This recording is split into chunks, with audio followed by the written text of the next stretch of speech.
বাংলায় একটা প্রবাদ আছে, কোনো কিছু অতিরিক্ত ভালো না।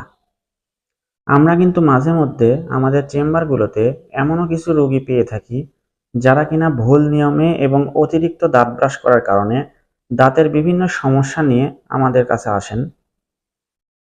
সুধী দর্শক মণ্ডলী, আসসালামু আলাইকুম। আমি ডাক্তার মোহাম্মদ সাব্বির হাসান।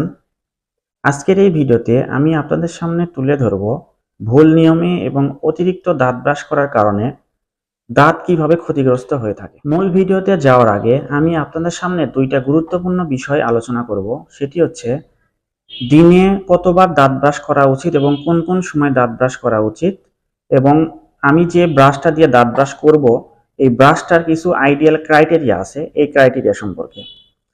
তো প্রথমত আমরা সকলে জানি যে দিনে 2 বেলা ব্রাশ করা উচিত। রাতের খাবার খেয়ে ঘুমাতে যাওয়ার ঠিক আগ মুহূর্তে ব্রাশ করে ঘুমাতে যেতে হবে এবং সকালে নাস্তা করার পরে ব্রাশ করতে হবে। দ্বিতীয়ত হচ্ছে একটা আইডিয়াল টুথব্রাশের কি কি ক্রাইটেরিয়া হওয়া প্রয়োজন। তো একটা আইডিয়াল টুথব্রাশের কয়েকটি ক্রাইটেরিয়া আছে। প্রথমত হচ্ছে ব্রিসেলটা অবশ্যই সফট এবং নরম হবে, যাতে করে আপনার দাঁত এবং দাঁতের মাড়ি কোনোভাবে ক্ষতিগ্রস্ত না হয়। দ্বিতীয়ত হচ্ছে টুথব্রাশের হচ্ছে হেড, অর্থাৎ টুথব্রাশের যে মাথাটা, এটা অবশ্যই রাউন্ডেড হতে হবে এবং ছোট হতে হবে, যাতে করে আক্কেল দাঁত পর্যন্ত টুথব্রাশটি পৌঁছাতে পারে এবং খাবার পরিষ্কার করতে পারে।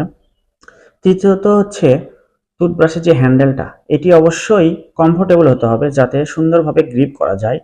আর চতুর্থত আরেকটা বিষয় মনে রাখতে হবে, সেটি হলো যে আপনার টুথব্রাশটি অবশ্যই 3 থেকে 4 মাসের বেশি ব্যবহার করা যাবে না।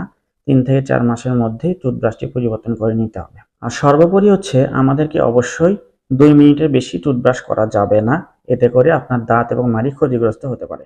আমাদের মধ্যে অনেক মানুষ আছেন যারা কিনা 2 বারের বেশি দাঁত ব্রাশ করেন, অর্থাৎ তারা দেখা গেল যে দুপুরে খাবার পরেও তারা ব্রাশ করেন, আবার বিকালে সন্ধ্যায় নাস্তা করার পরেও তারা ব্রাশ করেন। এভাবে অতিরিক্ত 2 বারের বেশি ব্রাশ করার কোনো প্রয়োজন নেই, এবং ব্রাশ করার সময় তারা অবশ্যই ভুল নিয়মে ব্রাশ করে বা এলোপাতাড়ি ব্রাশ করে, যার কারণে দাঁত এবং মাড়ি ক্ষতিগ্রস্ত হয়ে থাকে। বিশেষ করে আমরা খুব কমনলি কিছু রোগী পেয়ে থাকি যারা কিনা ব্রাশ করার সময় ব্রাশের যে স্ট্রোকটা আছে সেটি ডানে বামে ব্যবহার করেন।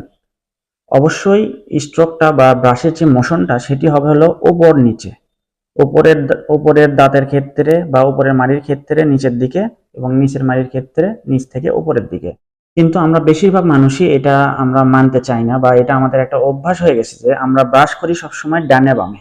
আমরা ব্রাশ করি সবসময় ডানে বামে, অর্থাৎ ব্রাশের যে স্ট্রোক বা মোশনটা আছে আমরা ডানে বামে ব্যবহার করি, কখনো উপরে নিচে করি না। তো এইভাবে ভুল নিয়মে দাঁত ব্রাশ করার কারণে আমাদের যে ক্ষতিটা হয় সেটি হচ্ছে যে বছরের পর বছর যখন আমরা এভাবে ভুল নিয়মে দাঁত ব্রাশ করে থাকি, তখন দাঁতের গোড়ার যে এনামেলের অংশটা আছে, অর্থাৎ দাঁতের ওপরের যে লেয়ারটা আছে এটিকে এনামেল বলা হয়। তো দীর্ঘদিন এইভাবে ভুল নিয়মে ব্রাশ করার কারণে এই এনামেলের লেয়ারটা ক্ষতিগ্রস্ত হয়, যার ফলে দাঁতের গোড়ার দিকে দেখবেন ভি শেপ অথবা সি শেপ আকৃতির একটা খাঁজ কাটা বা খাঁজের মতো তৈরি হয়ে যায়। এই সমস্যাটির জন্য কিন্তু আমাদের ভুল নিয়মে দাঁত ব্রাশ করাটাই দায়ী। আমাদের উচিত হবে সঠিক নিয়মে দাঁত ব্রাশ করা, অর্থাৎ আমরা যে ভুল নিয়মে দাঁত ব্রাশ করি, যে দাঁতের যে স্ট্রোকটি আছে সেটি আমরা ডানে বামে করি, সেটি অবশ্যই উপরে নিচে করতে হবে, তাহলে এই সমস্যাটি থেকে আমরা রক্ষা পাবো। পাশাপাশি আরেকটি বিষয় আমাদেরকে খেয়াল রাখতে হবে যে আপনি যদি রাতে এবং সকালে দাঁত ব্রাশ করেন, তাহলে দিনে আর অন্য কোনো সময় আপনার দাঁত ব্রাশ করার প্রয়োজন নেই।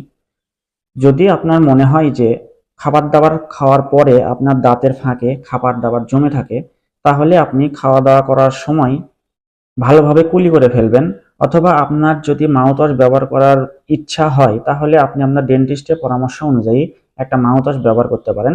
এতে করে আপনার মুখ এবং দাঁত সুন্দর এবং সুস্থ থাকবে। তো এখন আমি আপনাদের সামনে তুলে ধরবো যে এই সমস্যার প্রতিকার কি। যারা ইতোমধ্যে অতিরিক্ত দাঁত ব্রাশ করার কারণে দাঁতের ক্ষতি করে ফেলেছেন, তাদের ক্ষেত্রে আমার একটা পরামর্শ হলো, যদি আপনার দাঁতের ক্ষয়টা খুব সামান্য হয়ে থাকে তাহলে চিন্তা করার কিছু নাই। আজকে থেকে অবশ্যই আপনাকে সঠিক নিয়মে দাঁত ব্রাশ করতে হবে, এবং আপনার ক্ষয় হওয়া দাঁত যদি শিরশির ভাব থাকে তাহলে বাজারে কিছু প্রচলিত টুথপেস্ট পাওয়া যায়, Pepsodent sensitive expert, Mediplus DS বা সেন্সোডাইন র্যাপিড রিলিফ। এই টুথপেস্টগুলো আপনি ব্যবহার করতে পারেন। ব্যবহার করার নিয়ম হচ্ছে, এই টুথপেস্টগুলো আপনার হাতের আঙ্গুলে সামান্য পরিমাণ নিয়ে আপনার দাঁতের যে অংশে শিরশির করে সেই অংশে 1 মিনিট লাগিয়ে রাখবেন এবং কিছুক্ষণ পর আপনি সেই টুথপেস্ট দিয়েই ব্রাশ করে ফেলবেন। এভাবে 15 থেকে 20 দিন ব্রাশ করার কারণে আপনার শিরশির ভাবটা ইনশাল্লাহ কমে যাবে অনেকটা। যদি আপনার দাঁতের ক্ষয়টি একটু বেশি পরিমাণে হয়ে যায় তাহলে এটি নিজে নিজে কখনো ফিল আপ হবে না। এজন্য অবশ্যই আপনাকে একজন বিডিএ ডাক্তারের কাছে গিয়ে ক্ষয়প্রাপ্ত স্থানে ফিলিং করিয়ে জায়গাটা ভরাট করে নিতে হবে। তাহলে আপনার দাঁতে যে শিরশির ভাবটা আছে সেটি স্থায়ীভাবে চলে যাবে।